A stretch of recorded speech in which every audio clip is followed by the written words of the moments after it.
Welcome to part one of my real life story with me talking about how a senior pastor of a huge congregation manifested on my husband and I one day after he pulled us into his office and Satan spoke through him.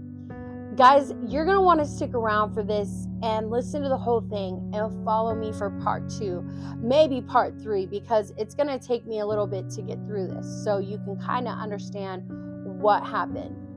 So my husband and I, we moved to Washington State and we started attending a local church.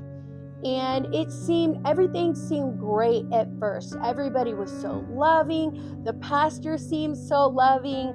Everything on the outside just seemed like it was so wonderful. The pastor would get up, he would preach about the love of God every Sunday. What could be greater than that, right? Well, I was in for a big shock.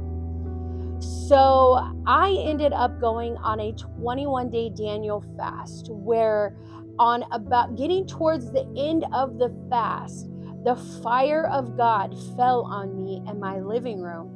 And God literally spoke audibly to me, and he told me to go live on Facebook and to begin praying and prophesying over people online.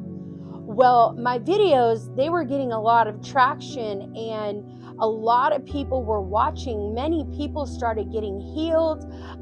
People were getting set free. People were calling me from all over the country saying, "Who are you? Can you come preach at my church? I experienced a miracle on your live." Well, little did I know that this was not making other people very happy. But I was just doing what God asked me to do. So here I am thinking that I'm walking in obedience. I'm doing what God has called me to do. My husband and I are getting called into the senior pastor's office.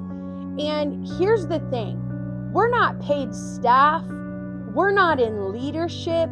We don't even have really a relationship with the pastor. We're seeing him preach on Sundays, right?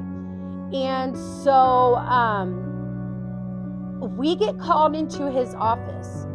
And my husband, welcome to part one of my real life story with me talking about how a senior pastor of a huge congregation manifested